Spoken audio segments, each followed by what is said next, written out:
Hi guys, welcome back to my channel. So, andito tayo ngayon sa Camotes Island.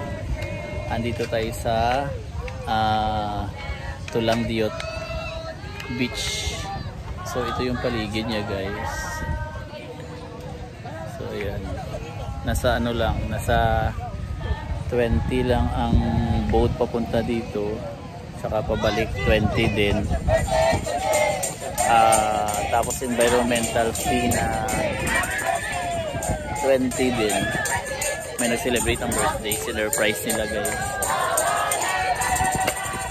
Hello. So ayan, ito yung paligid, itsura ng paligid ng isla. Ayan, lakad-lakad tayo guys kay itutour namin kayo dito sa isla.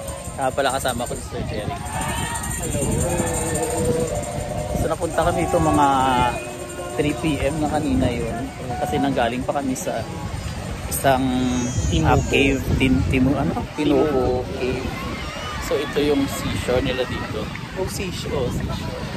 So ayan. Actually naligo na kami kanina pa. Ikot na lang kami din. Kasi nga ang ganda talaga ng isla.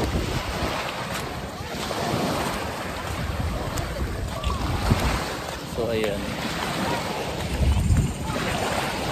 Ito lang yung paligid dito.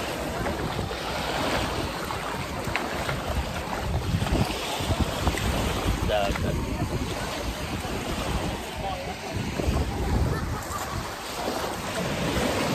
So pag napunta ka na dito, ikaw naman may choice kung anong oras ka or anong ano ba yung gusto mo bumalik ka na dun sa sa pinanggalingan sa ano nito sa ano matawag din sir ang bubo hindi ganun sa sa Batag kasi malapit lang naman siya sa Batag. So ayun, parang ang sinakyan yung boat kanina iba na pag magsakay ka, parang ano na kung sino ang boat na available, pwede ka na mag join dun sa kanila. So ayan yung area. Paikot-ikot lang kami kasi nagsawa na kami sa kaligo. Sobrang ganda guys, as in super ganda. Bali yung yun yung entrance fee, yung parang binayad mo na na 40 pesos, yun na yun, wala silang sisingilin pa dito na entrance fee pagdating mo dito sa isla na to.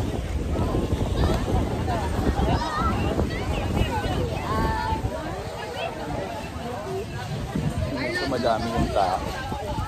Ay, dumadami na talaga.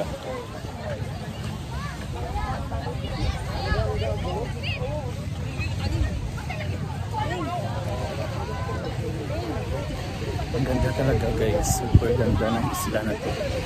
Kung napunta kayo dito, hindi kayo magsisisi na pumunta kayo dito kasi napaka ganda. Ayan, Tulang Diot, Camotes Island.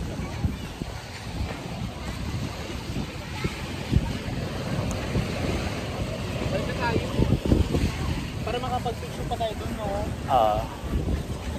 So sa ngayon babalik na kami, ay magano kami.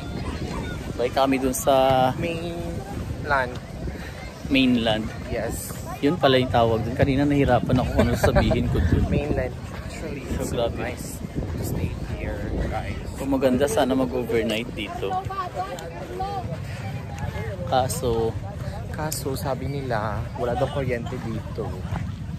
Pero may mga solar kasi may basketball na sila dito sa area na to. There's a community here. Oh. Ang ganda. Ang buhangin super ganda.